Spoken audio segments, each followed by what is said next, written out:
Good evening and welcome to the Nevis Newscast for today, Wednesday, August 12th, 2015. I'm your presenter, Bronte Swanston Hendrickson. Now for the news in detail. Premier and Minister of Education, the Honourable Vance Amory, yesterday began a series of tours of the island's public schools. The objective was to get an idea of the progress of work which is taking place as part of the Rehabilitation of Schools project. The Premier spoke to us following his visit to the Charlestown Secondary and Charlestown Primary Schools. The extent of the work to be done has been quite large. And we, however, thought it was necessary to do it because we believe that our children and teachers need to function in an environment which is clean, which is conducive. You remember that last year we did an extensive work on the rehabilitation of the bathrooms at Charlestown Secondary. But this time we are doing the entire school, looking at repairing the windows, repairing the different rooms, ensuring that the rooms are clean, that they are safe, so that our children can feel comfortable in those classrooms. The Charlestown Primary may be a little less intense work or less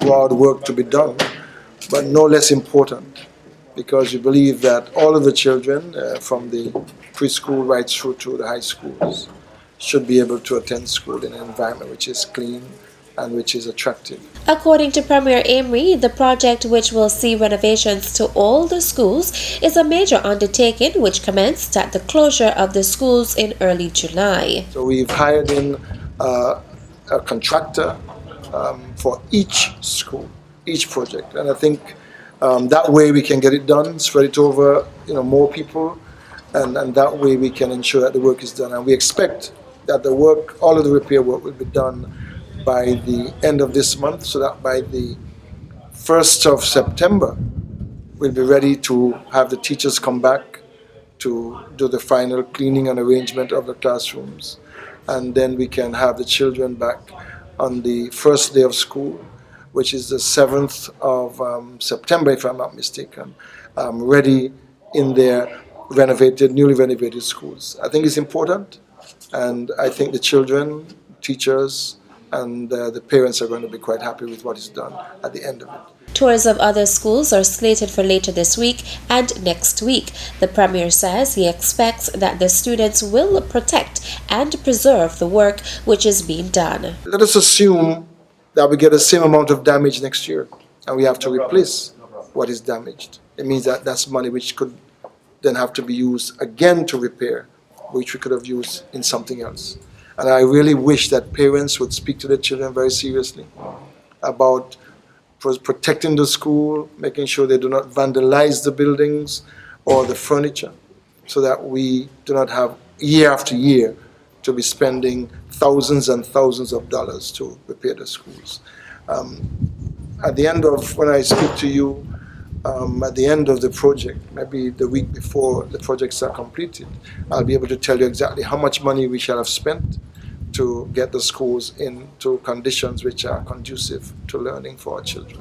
Accompanying Premier Amory on the visits was Permanent Secretary in the Premier's Ministry, Wakely Daniel. He outlined the reason for hiring private contractors. The Premier himself came up with this brilliant idea.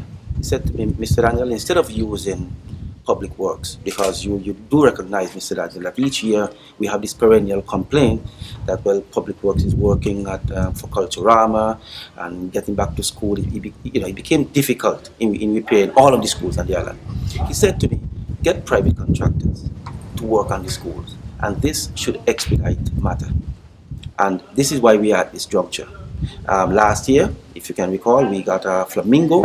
He worked on the Charlestown Secondary School. We got Jasper, who also worked at the St. James's Primary, and I think at some point too, he also worked on VOGN.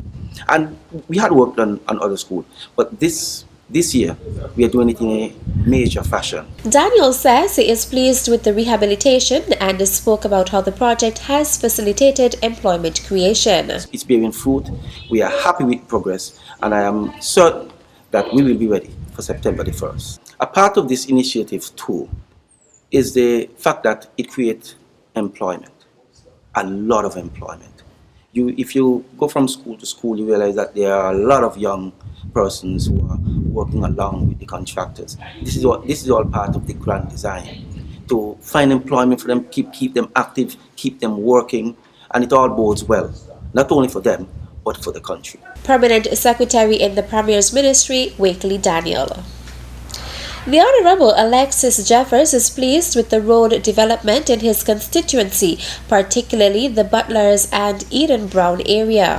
This project started about a month and a half ago, and it's practically completed. There are a few cosmetic work to be done here to complete it fully, but I am happy with the outcome of this road.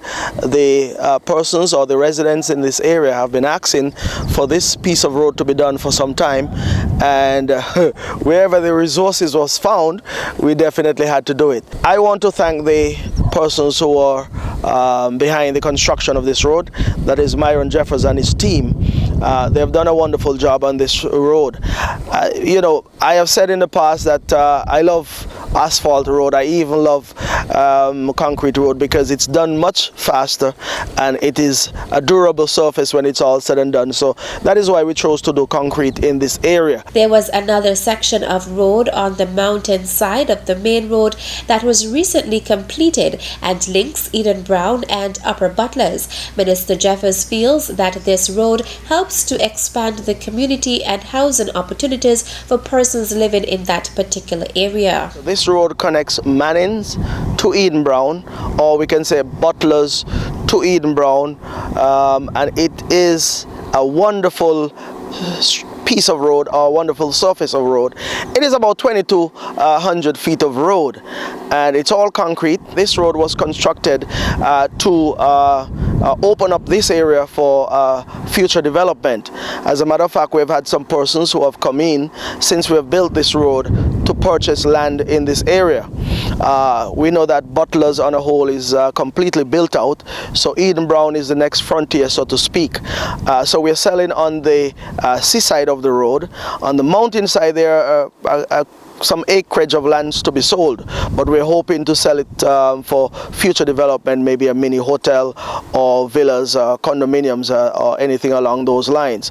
But for the time being, persons can come to the corporation, that's the Nevis Housing and Land Development Corporation, and fill out an application for lands that are available on the seaside of this particular thoroughfare. Yeah, we're just beautiful island. Exploring the road.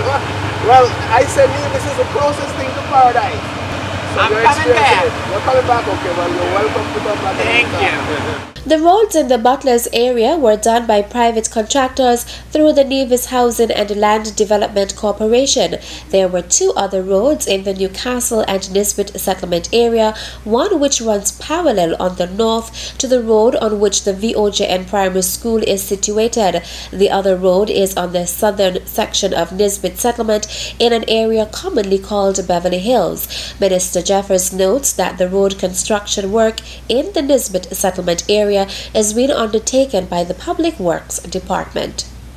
Still to come, in the not too distant future, maybe in the next 3 to 4 weeks, we will also commission work at the abattoir in terms of expanding. the details after this break.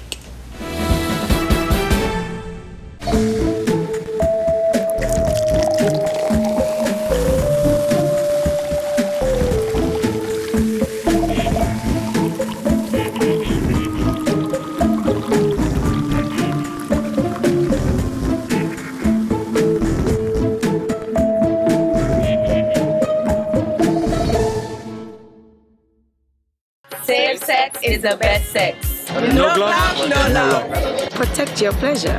Real men wear condoms. It's your favorite DJ Kevy Kev saying, don't be silly, cover your willy.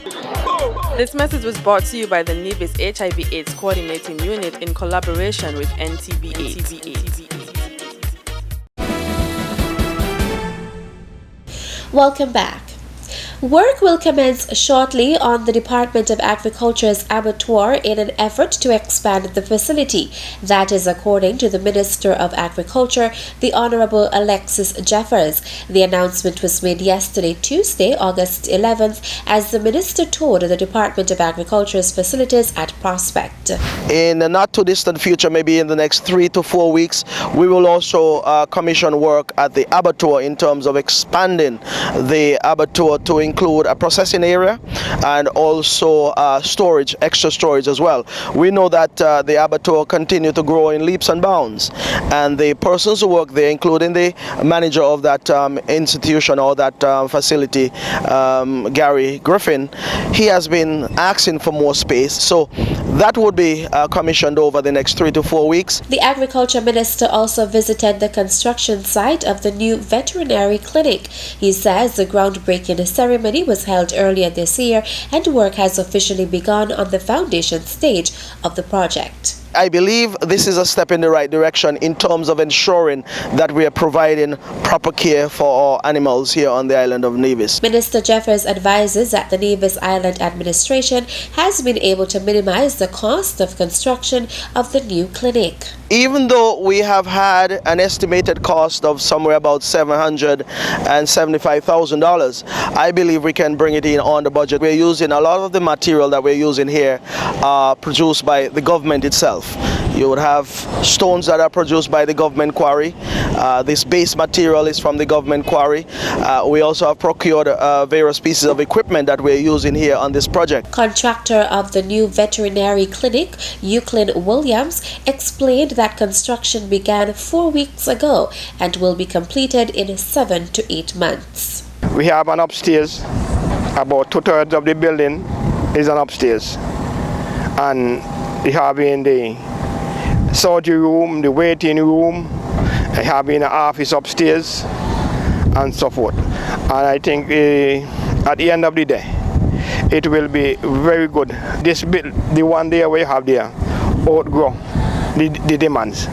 And I think this one, this present one, will adequate to take care of all the needs that the country need at this time. Williams says the original clinic will be incorporated into the new facility.